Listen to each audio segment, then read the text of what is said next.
Vamos a abrir la palabra de Dios, hermanos, en el Salmo 51. El Salmo 51, que es mi salmo preferido. Y vamos a ver qué dice la palabra. Yo esta mañana estaba a primera hora de la mañana repasando el Salmo y añadiendo algo que el Señor me había mostrado ayer por la noche, y todo lo que hice se ha perdido, hermanos. Estos fantasmas del Internet, no, del Windows o lo que sea, se me ha perdido todo. Pero lo tengo integrado, lo tengo bastante integrado y creo que seré capaz de transmitirlo. Si miramos el Salmo 51, veréis en vuestras Biblias, casi todos los que tenemos la Biblia Reina Valera o alguna Biblia en español, que dice así: para el director del coro, Salmo de David, cuando después que se llegó a Betsabé, el profeta Natán lo visitó. Casi todos vamos a tener dijéramos, prólogo, un prólogo. Y luego empieza el versículo 1, ¿verdad? Pero en el hebreo no es así. En el hebreo va todo junto, todo junto. Este prólogo va enganchado al versículo 1. Y es muy interesante de ver cómo David, inspirado por el Espíritu Santo, está diciendo lo que había pasado para que haya podido escribir este salmo. Les dice el por qué escribió este salmo. En 2 de Samuel, capítulo 12, nos dice una historia que ocurrió con David, que él la nombra aquí. Este salmo fue escrito cuando David se enrolló con Betsabé. Este enrolló no lo dice aquí, lo digo yo. Se enrolló con Betsabé, ¿verdad? Y pecó. Esto es lo que produjo a David la necesidad de escribir este salmo. Una experiencia que había tenido. Una experiencia fatal, fatal, hermanos. Yo creo que todos la conocéis, pero voy a intentar resumirla rápidamente, ¿verdad? Cuando David aquella tarde, cuando sus ejércitos estaban luchando en Jordania, en Amán, que ahora sería Rabá en aquel tiempo, él estaba tranquilamente durmiendo la siesta allí, y se levantó de la siesta a media tarde, y cuando se levantó vio delante de su casa a una mujer hermosa, joven, desnuda, que se estaba bañando. Y cuando la vio, David se encendió en su pasión y dijo: la quiero tener a esta mujer, traédmela. Y como era el rey, era el jefe, los sirvientes le trajeron a esta mujer, no tuvieran otra que cumplir lo que le había dicho. Y cuando la tuvo en casa, no sabemos cuántos días tardó, pero se acostó con ella. Y al cabo de unos días nos encontramos que esta mujer se queda embarazada, se queda encinta. Y entonces para David esto ya es el fin del mundo. Un rey encontrándose en esta situación de escándalo, ¿verdad? ¿Cómo lo voy a hacer? Y como David era el jefe, era el rey, estaba allí tomándose las vacaciones mientras sus ejércitos luchaban en Amón. Él dice: hacedme venir al marido de esta mujer, porque él sabía que era el marido de esta mujer, era uno de sus generales. Hacedmelo venir del frente. Estaba luchando por David y su casa, allí en el frente, a 100 kilómetros donde se desarrollaba la historia. Traédmelo a este hombre, que quiero hablar con él sobre temas de la guerra. Y se lo traen. Y habla con él de temas de la guerra, y cuando ha acabado la reunión dice: vete a casa a dormir ahora, vete a visitar a tu mujer, ya que estás aquí, pues aprovecha, ¿no? Y aquel hombre dijo: no, yo no me voy a ir a casa. Y se fue a dormir en el cuerpo de guardia con los soldados. A la mañana siguiente David dice: ¿cómo es que no te has ido a acostar con tu mujer esta noche, a disfrutar de tu mujer, ya que estás aquí? Dice: yo no puedo hacer esto, David, porque yo soy un general, mis hombres están en el campo de batalla, el arca está en la batalla, la hemos traído para que nos diera la victoria. Y yo voy a estar aquí viviendo, acostándome con mi mujer cuando toda esta gente está en el campo de batalla, en la guerra, en la lucha. Yo no voy a hacer esto. Y entonces David se le torcieron los planes, porque el plan de David era que Urías se acostara con su mujer y poder decir: el niño que está engendrado es de Urías. Y él salir de rositas, como decimos. Pero no fue así. Urías era muy consecuente. Y entonces le manda una carta, dice: toma, entrega esta carta a Joab, que era el capitán general del ejército que estaba allí en Amán. la sella, la encierra y Urías le entrega la carta. ¿Y sabéis lo que había en esta carta? Una sentencia de muerte para Urías. Le decía al general, dice, hazme matar a este hombre, ponlo en el lugar donde más dura es la batalla para que se muera, para que lo maten. Y así ocurrió, murió en la batalla. Y cuando le dijeron, oye, tu general Urías ha muerto en la batalla, dice, no os preocupéis, lo mismo caen los generales que los soldados, no os preocupéis por nada.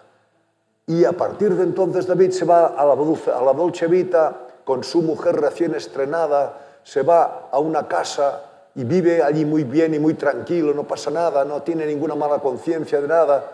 Y un día se presenta un pequeño profeta que se llamaba Natán y dice, David, mira, le cuenta una historia, un cuento, ¿verdad?, inspirado por el Espíritu Santo. Y dice Natán a David, oye, mira, aquí había un hombre que tenía muchas ovejas, era rico, tenía montones de ovejas. Pero al vecino suyo había un hombrecito que solamente tenía una oveja. Y la quería tanto, le daba de comer a la mano, era como su hijita. Pero ocurrió un día que al millonario se le presentan unos amigos y quiere hacerles un banquete. Y aquel día volia fer xot en el forn. Quería hacer un cordero. ¿Y sabes dónde coge el cordero? Del que solamente tenía un cordero. Él tenía montones de corderos, pero lo coge del que solamente tenía uno. Y entonces David se coge un mosqueo impresionante y dice, ¿cómo has hecho esto? Este tío merece la muerte, este tío tiene que pagar 4 veces más y voy a hacer justicia con él. Y Natán le dice, tú eres este hombre, tú eres este hombre. El Espíritu Santo tocó tan fuerte a David que se quebrantó, cayó de espaldas y escribió este Salmo 51, ¿verdad? Entonces, fijaos bien, de los 10 mandamientos que tenemos en la ley de Moisés, por lo menos David quebrantó 5 mandamientos. Os voy a contar, quizás hay alguno más. Primero, desear la mujer de su prójimo. Segundo, apropiarse de ella, traérsela para casa sin permiso de Urías. Tercero, consumar el adulterio. Cuarto, asesinar al marido de ella. Quinto, mentir a Urías sobre su verdadero propósito. Este hombre, en este acto, realizó 5 infracciones de los 10 mandamientos. 5, el 50%. Y la pregunta es aquí, ¿cómo puede ser que un hombre como David, cómo puede ser que un hombre que estaba consagrado a Dios, que luchaba para Dios, que era un hombre que tenía comunión con Dios, un hombre que dijo, Señor, me deleito en hacer tu voluntad, Dios mío. Tu ley está dentro de mí. ¿Cómo puede ser que este hombre que tenía la ley de Dios dentro de él haya, en un momento determinado o en un transcurso de tiempo, haya transgredido 5 de los mandamientos de la ley de Dios? Podríamos hablar de muchas cosas, podríamos decir, bueno, fue por esto, por lo otro, pero yo me quiero aferrar o me quiero acoger a una de las cosas. Este hombre no era consciente de la guerra espiritual o de la guerra que había en aquel momento. Su lugar era estar en el frente. Era estar en el frente. No estar durmiendo a la siesta en casa después de comer, siendo tentado por todas las cosas. No era consecuente con lo que él era como rey, como alguien responsable. Y él estaba allí. No tenía en cuenta de que allí había gente que se estaba matando por él. Hermano, esto es muy importante que lo tengamos en cuenta, queridos hermanos. Ser consecuentes de la guerra espiritual que hay contra nosotros, hermanos. Por más que hayamos hecho cosas, por más que nos creamos seguros, por más que estemos convencidos de que Dios nos va a ayudar, sí que nos va a ayudar. Pero también nos dice la palabra, velad y orad para que no entréis en tentación. Seamos consecuentes de lo que somos, de nuestra naturaleza, de cómo podemos ser tentados por nosotros mismos, por el ambiente que nos movemos y también por las fuerzas espirituales de maldad. Cuando perdemos esta conciencia, nos ponemos realmente en peligro, en peligro. David era rey, sí, pero era un hombre. Y la Biblia nos dice que todos han pecado, que todos hemos heredado esta conciencia de pecado. pero en estos momentos no lo veía, estaba muy tranquilo, como decíamos el otro día con el tema del vino, ¿os acordáis? Dice, el vino estaba en sus vasijas, en sus toneles, allí tranquilo, pero encima de la base, de la madre del vino, de los pozos del vino. Y hermanos, esto es muy importante que lo tengamos en cuenta. Si Jesús nos ha avisado, dice, velad y orad para que no entréis en tentación, es por algo. Velad quiere decir estar cuidado, ojo al dato, ¿verdad? Ojo al dato. Y orad diciendo, Señor, soy consciente de lo que hay a mi alrededor y te quiero pedir, Señor, que no me dejes, que me guardes de todo mal, porque soy muy consciente de que puedo entrar perfectamente en el mal. Perfectamente. Yo creo que esto es muy interesante que lo entendamos. Entonces, David escribe este salmo y dice, Señor, te quiero pedir que tengas misericordia de mí. ¿Y qué es la misericordia? La misericordia es una virtud que nos inclina para compadecernos de los sufrimientos y miserias de otros. Señor, inclínate hacia mí. Yo no me puedo ir hacia ti por mis obras, por mis méritos, pero por favor, Señor, bájate a mi nivel. En latín, misericordia quiere decir misericordia, un corazón humilde, un corazón pobre. No en plan orgulloso, Señor, es que yo vengo a ti porque yo he hecho esto y he hecho lo otro y te quiero decir que de acuerdo a lo que yo he hecho tú me ayudes. No, no, Señor, inclínate hacia mí, baja hacia mí, baja mi nivel. Y queridos hermanos y amigos que estáis esta mañana aquí, os quería decir que Dios ya se inclinó hacia nosotros. Porque de tal manera amó Dios al mundo que Él ha bajado. ¿Por qué ha tenido que bajar a hacerse hombre para venir a esta tierra? Porque si no, no le hubiéramos entendido. Se necesitaba hacer hombre. ¿Por qué ha bajado y se ha hecho hombre?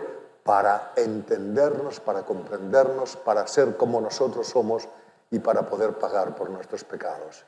Por eso si esta mañana estás aquí, piensa que Cristo te ama, como os he dicho esta mañana muchas veces, y Él quiere liquidar tus pecados y lo que ha producido el pecado, y también las consecuencias que vienen de haber desobedecido a Dios. Porque al fin y al cabo pecado quiere decir haber desobedecido a Dios. Y la palabra en griego es muy interesante porque quiere decir amartía, uno que ha fallado el blanco. El objetivo era obedecer, pero por las circunstancias que sean, no hemos obedecido. Esto es pecado. ¿Queríamos obedecer? Sí, pero las circunstancias nos han llevado de un lado para otro y no hemos alcanzado el blanco. No hemos alcanzado el objetivo que queríamos. Y entonces David dice, Señor, vengo a ti no basándome en lo que soy, en lo que he hecho, en lo que puedo hacer, sino me baso en tus méritos, en tu misericordia.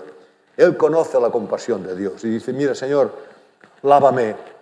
Lávame, el versículo 2 dice, lávame hasta quedar limpio. Yo puedo empezar a lavar, ¿no? Mi mujer tiene experiencia en esto porque yo me mancho mucho. Y ella me ama así también, manchándome. Pero yo veo luego cuando ella empieza a lavar. No surte això, no acaba de salir esto, pero ella... Y lava hasta que se queda limpio. Esto es lo que quiere decir, lávame hasta que yo esté limpio. No riguis tú que te veig. Lávame hasta que esté limpio. Y aquí ya lo he dicho algunas veces, pero por favor, disculpadme porque quizás haya gente que no lo haya oído. El verbo que se usa aquí en hebreo es un verbo muy expresivo, ¿verdad? Es aquel verbo de pisa hasta que esté limpio, porque el verbo este tiene que ver con el trabajo que hacían las lavanderas en el río. Llevaban la ropa allí y empezaban a lavar, pero la pisaven para que saliera la porqueria. Això m'ho da Francisca, que acaba d'arribar. Me pareix que ho sabia, això. Cuando éramos jóvenes, perdón, los que somos antiguos, yo me acuerdo cuando mi madre cogía una paleta y le daba a la ropa para que saliera. ¿Ho has vist qualque vegada, això, tu? No. Tú ya eres del tiempo de la lavadora. Yo era del tiempo de la paleta, que al fin y al cabo la paleta hace el mismo trabajo que la lavadora, ¿verdad? Le daba golpes a la ropa. Y dice, Señor, lávame hasta quede limpio. Usa todo lo que tengas que usar para limpiarle. Y sabes una cosa, que en el Nuevo Testamento nos dice que el que nos limpia bien, el mejor detergente que ha habido para nuestro pecado, es la sangre de Jesucristo. Es la sangre de Jesucristo. Él nos ha lavado de nuestro pecado. ¿A quién? Aquellos que hemos entendido que estábamos sucios, porque si no me reconozco sucio, no voy a exponerme a ser lavado. Pero si tú, querido amigo, como yo, te estás reconociendo sucio, que te has ensuciado, que no has cumplido la ley de Dios, que has fallado muchas veces, que has hecho cosas queriendo y otras no queriendo, pero no has cumplido. Si tú te sientes así y te sientes mal porque te ves sucio, te quiero decir que Jesús ya ha dado su vida para pagar por tus delitos y pecados y que te puedes quedar limpio como una patena y puedes tener relación con Dios ahora mismo. Si tú reconoces que estás sucio, si aceptas que Cristo ha venido para limpiarte, que Él es el Cordero de Dios que limpia los pecados del mundo. Entonces, di, Señor, ven a mi vida, lávame, límpiame de mi pecado. Y Él lo va a hacer porque Él lo ha prometido. Y David esto estaba en el Antiguo Testamento y él en fe veía que Dios podía hacer ese trabajo y entonces ha tenido una experiencia muy fuerte y dice, porque yo sé, Señor, versículo 4, dice así, contra ti solo he pecado y he hecho lo malo delante de tus ojos. Quiere decir que aquello que le hizo a Urías el eteo, que lo mató, aquello que le hizo a su mujer, a la mujer de Urías, y lo que ha hecho al pueblo, porque era el responsable del pueblo, y ha dado un ejemplo tremendo, fatal, delante del pueblo, dice, yo, Señor, soy he pecado, lo he hecho malo, y lo voy a escribir esto, mi arrepentimiento y mi pecado, y lo voy a escribir, y yo, el rey de Israel, voy a escribir lo malo que lo he hecho. Por eso dice aquí en este salmo, que va a ser cantado en el templo, todo el mundo lo va a oír, dice el porqué de este salmo. Porque yo he hecho algo malo delante de Dios. Por eso decía lo importante que es entender que este prólogo de encima es una parte del versículo 1, porque nos dice por qué David ha hecho lo que ha hecho. Ha escrito un salmo que va a ser leído en el templo, que va a ser cantado en el templo, diciendo lo que mal que ha hecho las cosas. Y se arrepiente. Hermanos, un arrepentimiento tremendo. Qué fuerza, ¿verdad? Qué valor. Porque era el rey. Allí quedaba a nivel del suelo. El rey quedaba a nivel de persona humana que puede ser tentada, que puede caer igual que todos. Para mí esto es fantástico, hermano. Esta forma de ver las cosas también. Sí soy el rey, pero soy un hombre. Sí que estoy arriba, pero ahora estoy abajo. Sí que la gente me tiene como alguien importante, pero yo delante de ti, Señor, me veo simplemente como un pecador. Y esto es fabuloso para mí. Es un salmo que a mí me inspira mucho. Entonces, él ha aprendido cosas aquí. David en esta experiencia ha aprendido cosas, muchas cosas. Yo voy a tocar solamente algunas porque no me interesa pararme mucho en el camino. Él, el versículo 4, ha aprendido que el pecado no solamente afecta a los que están alrededor y a nosotros mismos, sino que también afecta a Dios. Hemos pecado contra Dios. He pecado contra los demás, contra mí mismo, pero contra Dios. Versículo 4. He hecho lo malo delante de ti. Y entonces lo que mi experiencia me dice es que cuando tú dices que eres justo en tu palabra, no solamente porque tú lo dices, sino que mi experiencia me hace ver que verdaderamente tú eres justo en tu palabra y que yo soy el injusto. No solamente porque lo dice la Biblia, sino porque tú lo has entendido en tu corazón, querido hermano. Hay una palabra que no sé dónde está ahora, está en los profetas, pero no me acuerdo dónde está. Dice que después de haber pecado, el profeta, después de haber pecado y de reconocer que había pecado, se da golpes en el muslo. Y para nuestra cultura de hoy no tiene sentido esto. Pero en aquella cultura, golpearse el muslo era como decir, ¡oh, qué rabia, cómo he pecado! ¿Por qué lo he hecho tan mal? ¿Cómo puedo haber hecho esto? Esto es lo que quería decir. Y el profeta dice, ¿cómo he podido hacer esto? Y es muy gráfico, porque el hebreo es muy gráfico, y se está golpeando el muslo para demostrar, ¿verdad?, que estaba arrepentido. ¿Cómo podía haber llegado a esto?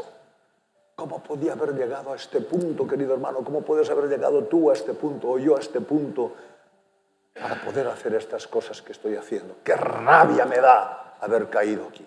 ¡Qué rabia me da haber entrado en estas tentaciones! ¡Qué rabia me da haber participado del pecado! ¡Qué rabia, qué daño me ha hecho a mi vida! ¡Qué daño he hecho a los demás!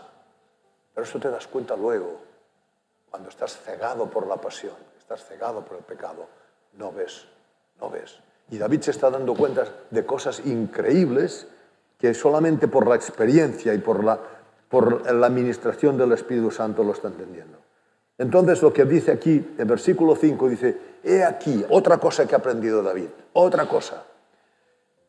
Mira, querido hermano y amigo, cuando entendemos esto, como decía Agustín de Hipona, y como decía también Pablo, cuando entendemos esto estamos en el principio de la salida. Yo nací en iniquidad, en pecado. En pecado me concibió mi madre. Esto ya lo he dicho algunas veces por aquí, pero lo voy a repetir.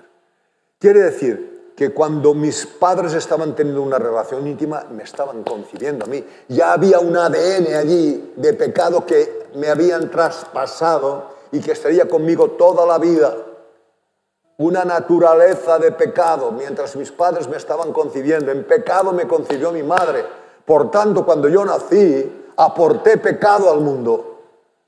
No puedo darle la culpa a todos los demás de que yo soy así. Yo participé de esta maldad. Cuando entiendes esto, querido amigo, se te abren los ojos. Por lo menos a mí se me han abierto. No lo entendí al cabo de haberme convertido. Al cabo de años de haberme convertido, entendí esta verdad. En pecado me concebí mi madre. Yo he aportado pecado al mundo. Yo no puedo estar culpando a todos los demás de porque soy así. Porque soy así, como decía el filósofo. Soy así. Yo soy yo y mis circunstancias. Pero yo soy yo y mis circunstancias. Mis circunstancias con lo que soy yo, aportan pecado también al mundo. Me aportan pecado a mí, pero yo también aporto pecado al mundo. Dice, yo es que lo veo, lo tengo clarísimo. En pecado me concibió mi madre, dice el versículo 5. Es una realidad y Jesús lo dice claro. El que es esclavo el que peca es que es esclavo del pecado. Jesús lo dice. Yo estoy pecando. ¿Por qué soy pecador? Soy pecador, por tanto peco. No peco y me hago pecador. Soy pecador, por tanto peco. Aporto. Por tanto, querido hermano, el tema está en uno mismo, en entender uno mismo lo que es. Y cuando entiendes, como decía Pablo, que quieres hacer lo bueno pero haces lo malo, y que entiendes que lo que es malo no lo quieres decir, pero al final lo haces, entiendes que hay una fuerza tremenda dentro de ti y dentro de mí que te arrastra a hacer lo que tu naturaleza de pecado quiere hacer. Esto es otra cosa que ha entendido Pablo, aquí, David aquí. Otra cosa, el pecado, versículos 7 y 8, le ha afectado integralmente. Fíjate bien. Él hizo algo nefasto delante de Dios. Esto le afectó integralmente. ¿De qué manera le afectó? Vamos a ver, versículo 7. Dice, purifícame con hisopo y seré limpio.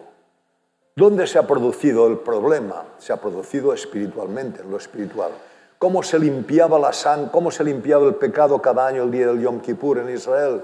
Cuando el sacerdote entraba en el lugar santo y esparcía la sangre, ¿verdad?, sobre el pueblo, diciendo, todos aquellos que creéis que habéis hecho mal y creéis que este animal que ha muerto es en vuestro favor, es por vosotros que ha muerto y la sangre os va a limpiar. Aquellos que por fe pensáis esto, os voy a echar la sangre. El hisopo era un ramillete de hierbas que lo mojaban en la sangre y lo echaban así.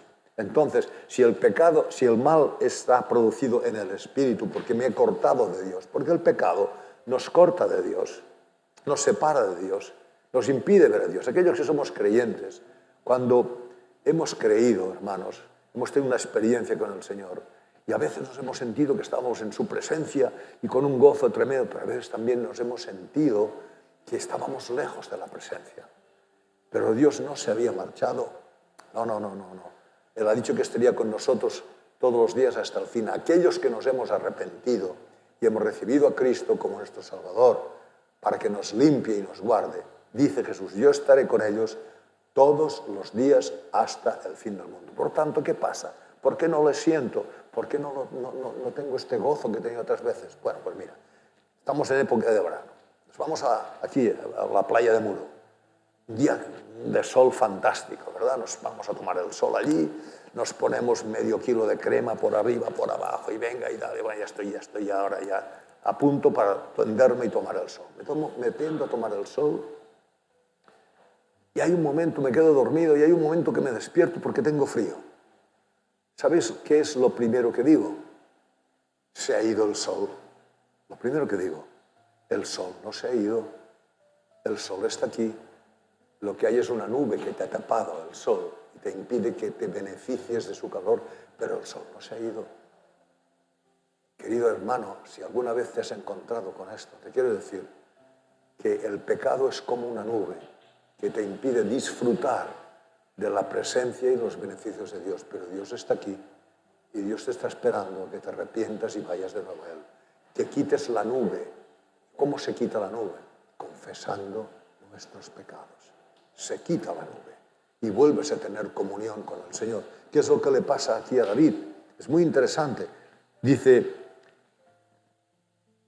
ha entendido otra cosa, que el que le ha hecho comprender esta sabiduría, porque esto es sabiduría, no ha sido él mismo, ha sido el Espíritu Santo. Hazme comprender sabiduría, y el Espíritu Santo lo hace. Y entonces, ¿qué pasa? Aquí hay algo que es muy interesante, porque dice que en aquel tiempo cuando estaba viviendo en pecado, que no lo había confesado, que tenía la nube encima de él, que se sentía frío, apartado de Dios, nos explica un poco en el Salmo 32 qué es lo que estaba pasando. Fíjate lo que pasaba. Salmo 32, vamos un momento para atrás, sin perder el punto. Salmo 32 dice así. Dice, mientras callé, mientras no decía nada, mi cuerpo se consumió con mi gemir durante todo el día, porque día y noche tu mano pesaba sobre mí. Mi vitalidad se desvanecía con el calor del verano. Mientras callé mi pecado, aquí hay unos efectos tremendos de cansancio, pesadez, falta de fuerza, debilidad corporal. Pero aquí nos dice también el porqué de esta debilidad corporal que hacía que su cuerpo se fuera consumiendo, perdiera la fuerza, se sentía flojo por el gemir. ¿Y el gemir qué indicaba? Tristeza.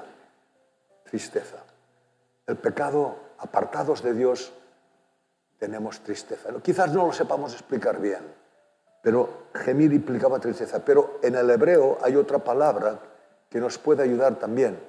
Dice rugir, rabia, nervios, nerviosismo, intranquilidad. Cuando yo estaba apartado de ti, porque me emperré en callar, no confesar nada, estaba triste, pero también estaba muy nervioso, estaba muy agresivo. A veces cuando yo estoy un poco así loco, mi mujer dice, ¿qué te pasa hoy? ¿Qué es lo que te pasa? Mírate qué es lo que pasa contigo. Algo hay. A veces nos pasa esto. No sabemos explicar exactamente lo que nos pasa, pero pasa. Y eso es lo que ocurría con David. Y fíjate en el versículo, vamos otra vez al Salmo 51, no perdáis el punto del 32. Dice, primero de todo, purifícame. Solucionemos el problema espiritual. Purifícame y seré limpio. Lávame y seré más blanco que la nieve. Y ahora aquí, hazme oír gozo y alegría. Está hablando de emociones. Las emociones son tocadas también, hermanos, cuando estamos fuera de la comunión con Dios. También se quedan tocadas las emociones. Y ahora vi, lo más grande, que se regocijen los huesos que has quebrantado. También el cuerpo físico tiene que ser restaurado. Y todo ha venido porque yo estoy apartado de ti, porque lo he hecho mal, porque te he desobedecido, estoy lejos de ti y esto me ha producido un problema anímico y un problema físico. Y hay enfermedades, queridos hermanos, lo podéis buscar, que se llaman enfermedades psicosomáticas, que tienen una raíz en el alma, pero que se manifiestan en el cuerpo. Y hay muchas de esas enfermedades. Yo ahora no estoy capacitado para hablar de ellas, pero hay muchas, lo podéis buscar. Le llaman psicosomáticas, porque se producen en el alma sin saber exactamente por dónde viene la cosa, pero ahí están. Y luego se manifiestan en el cuerpo. Y David estaba teniendo este problema. Dice, si mientras callé, ¿pero por qué calló? Y el verbo aquí en el hebreo es interesantísimo. Está hablando de callar como un efecto de no oír. Callar como un efecto de no oír. Yo no estaba oyendo la voz de Dios y callaba, me estaba empecinado, apartando, ocultando lo que ocurría, no quería saber nada, no me interesa. Pero cuando la voz de Dios a través de Natán el profeta vino y le tocó, David habló y escribió este salmo. Es increíble, hermano. Es increíble cómo el Espíritu Santo lleva a los escritores a buscar palabras que tienen una profundidad tal que nos hacen ver. Querido hermano, quizás tú has vivido, o estás viviendo quizás, amigo, en un tiempo en que te estás empeñado en que todo va bien, que todo funciona, que lo haces bien, que no tienes por qué dar cuentas de nada porque eres una buenísima persona, no lo dudo. Y te empeñas en callar. Pero cuando el Espíritu Santo te toque y te diga, tú estás perdido y necesitas al Señor, entonces empiezas a hablar y decir, Señor, es verdad. Pero el toque viene de parte del Espíritu.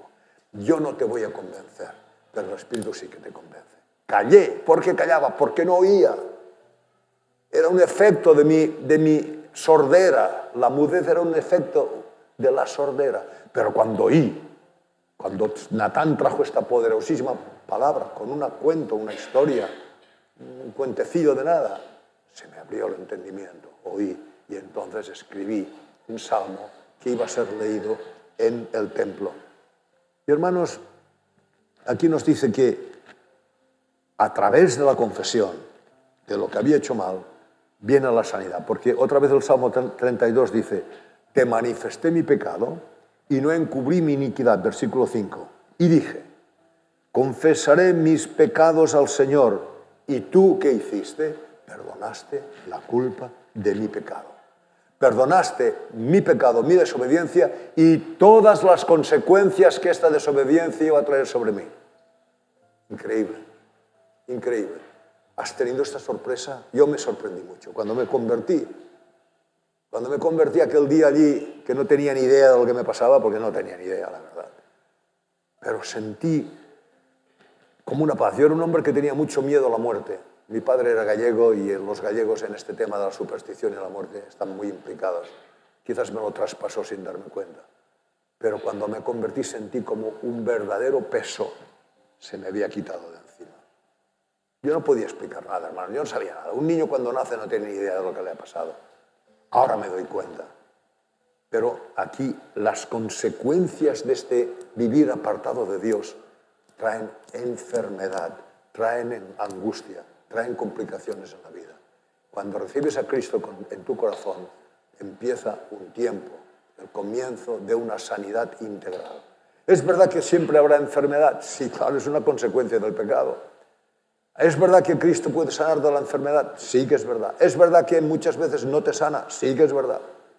Yo no sé los planes de Dios, pero yo lo que te puedo decir es que a partir de un encuentro y una confesión de tus pecados al Señor, puede empezar un tiempo de sanidad para tu vida.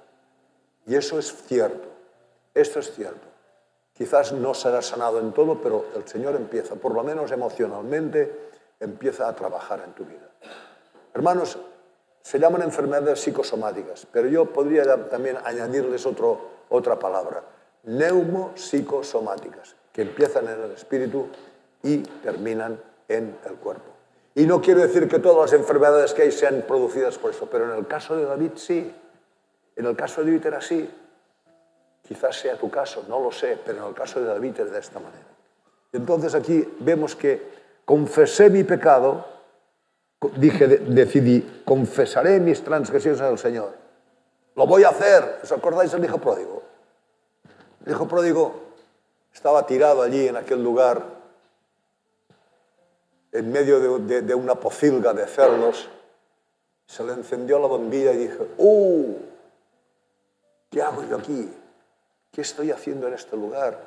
Los trabajadores en casa de mi padre están bienísimos, no les falta nada, tienen comida, tienen lugar para vivir. Y yo estoy aquí en medio de los cerdos, ¿qué estoy haciendo aquí? Y dice, ¡bum! Ya sé lo que voy a hacer. voy a ir a mi padre y le voy a decir, papá, perdóname porque lo he hecho mal, he pecado contra Dios y contra ti también, Señor, perdóname, papá. Esto es lo que dijo David. Y se quedó continuado allí sentado, diciendo, iré a ti, lo he hecho mal, confesaré mi pecado, y allí sentado en medio de la porquería. No hizo esto David. David, el hijo pródigo, cuando el hijo pródigo se da cuenta de que lo ha hecho mal y dice lo que va a hacer, se levanta y se va hacia su padre. Yo no sé si tú estás entendiendo esta mañana quizás algo, yo qué sé, que has hecho las cosas mal y que no puedes ir por este camino y continúas ahí sentado. Yo te aconsejaría que si te das cuenta de que algo no ha funcionado, que has hecho cosas que Dios no quiere, yo te aconsejo que digas, Señor, perdóname, lo he hecho mal, lo reconozco, he metido la pata, me he apartado de ti, pero quiero, Señor, volver a ti. Y entonces, ¿qué ocurrió con el hijo pródigo? Que se encontró con el padre que lo estaba esperando con los brazos abiertos. Y esta puede ser la gran sorpresa. Quizás el enemigo se ha ocupado en este tiempo de hacerte pensar que no hay solución para ti, que eres un caso perdido, que por más que hagas nunca. Estos son mentiras del enemigo, porque Dios dice, sí que hay solución para ti. Yo te voy a limpiar, yo te voy a sanar, yo te voy a admitir, quiero que te sientas bien conmigo. Esto es lo que ocurre, pero son sorpresas que tienes que experimentar tú. Y entonces, hermanos, continuamos ya terminando. No me quiero hacer pesado, espero que el Señor te hable y te pueda llevar a conclusiones. Hay otra cosa que para mí es importante. Y ahora nos vamos al Nuevo Testamento. Nos vamos a Santiago. Vamos al libro del apóstol Santiago, James 5:16. Santiago, ¿lo tenéis? James 5:16. Aquí dice así. Santiago 5:16. Dice así. Este es interesantísimo para mí, ¿eh? Dice. A ver, un momento. No sé, esto es Santiago. Estoy en Pedro. No, es que estaba en Pedro, Charo. Estos son ya 5:13. Dice así. Interesante. ¿Sufre alguno entre vosotros que haga oración? ¿Está alguno alegre? Que cante alabanzas. ¿Está alguno entre vosotros enfermo? Que llame a los ancianos de la iglesia, que ellos oren por él, ungiéndole con aceite en el nombre del Señor, y la oración de fe restaurará al enfermo, y el Señor lo levantará, y si ha cometido pecados, le serán perdonados. Por tanto, confesaos vuestros pecados unos a otros y orad unos por otros para que seáis sanados. La oración eficaz del justo puede lograr mucho. Interesantísimo. Aquí está diciendo que si hay alguien enfermo en la iglesia, llame a los responsables de la iglesia, que oren por él ungiéndole con aceite, como, dijéramos, el símbolo del Espíritu Santo. Y orarán por él. Y los que sanan, lo que sanan no es el anciano o el pastor, es la oración de fe, dirigida por el Espíritu Santo. No es la persona, es la oración de fe. Llámale, ven, que oren por ti. Dice así. Por tanto, y aquí está la clave de lo que quiero decir, por lo cual, en consecuencia, por tanto, en lo cual que está haciendo referencia a lo que hay anterior. ¿Qué es lo que hay anterior? Llama a los ancianos que oren por ti y la oración de fe sanará al enfermo. Esto es lo que hay, ¿no? Se ha interpretado este versículo, que no me parece mal, ni mucho menos, pero que no es lo que dice aquí. La exégesis a mí no me lo permite. Se ha interpretado como, si yo he ofendido a Sebastián, que vaya a Sebastián y le confiese que lo he ofendido y que él ore por mí y yo seré sanado. Vale, me parece bien, no pasa nada. Pero no es exactamente eso lo que dice. Aquí lo que está diciendo es que de la misma manera que si alguien está enfermo vaya a los ancianos y oren por él, de la misma manera, dice así, que vayamos a otras personas que son miembros del cuerpo de Cristo, porque aquí está diciendo que lo mismo que puede hacer aquel anciano, puedes ir a cualquier hermano confesándole tus pecados, no que le hayas ofendido a él, sino cosas que tienes en tu vida, debilidades, frustraciones, caídas, hábitos, vicios, cosas que te tienen cogido, y vayas y dices, hermano, mira lo que me está pasando, por favor, ora por mí. No solamente que tú hayas ofendido a aquella persona, sino que le estás declarando pecados, cosas que hay en tu vida, cosas que te están machacando, que te están amargando la vida, que te las guardas para ti. Y entonces vas al hermano y dices, hermano, me está pasando esto, soy débil, aquí estoy, ora por favor por mí. Eso es lo que dice aquí. Y esto, hermanos, una iglesia así es una iglesia maravillosa. No quiere decir que tengas que subir aquí al púlpito y cuando está toda la familia reunida le sueltas tus vicios y tus cosas. No quiere decir esto, aunque se puede hacer si se quiere. Está hablando de algo que tú vas a manifestar a gente que son parte del cuerpo de Cristo, que es la iglesia, para que oren por ti, porque tú ya no puedes más. Y tú estás pidiéndole al Señor, pero también necesitas hablarlo con otro. Dice la confesión, la oración de fe de esta gente sanará al enfermo. Si hay cosas que te están de una forma u otra tocando a nivel físico, a nivel anímico, pueden ser sanadas. Hermano, qué bueno, hermano. Y esto no quiere decir que tengo que pasar de los pastores y de los ancianos y de los psicólogos, no. Quiere decir que yo también, ungido por el Espíritu Santo, puedo escuchar a un hermano y orar por él para que sea solucionado este problema, este hábito, esta debilidad, esta flaqueza que está teniendo. Qué bueno, hermanos. Y cuando una iglesia actúa de esta manera, hermanos, hay sanidad. Pero ojo, eso no es fácil, hay que ser muy prudente con esto, porque a veces puede ser peor el remedio que la enfermedad. Tengo que saber con quién voy, tengo que saber a quién voy, tengo que saber el tiempo, tengo que saber el momento, tengo que saber la forma, pero el Espíritu nos puede dirigir para ir a personas que nos pueden ayudar. Pero esto no es algo así, alegre. Oye, hermanos, mirad, abro mi corazón. Ojo, que también Jesús nos dice, no deis perlas a los cerdos. Cosas que para ti son preciosísimas, para el otro no lo son.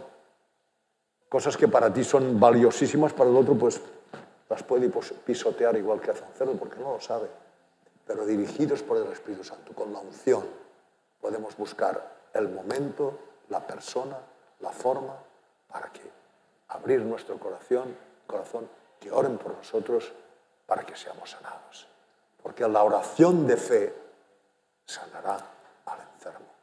Ojalá esta sea una comunidad, hermanos, donde esto se pueda dar, donde esto pueda ocurrir, porque habrá mucha sanidad. Claro, ¿qué implica esto? Implica un acto de humildad. El orgullo aquí queda.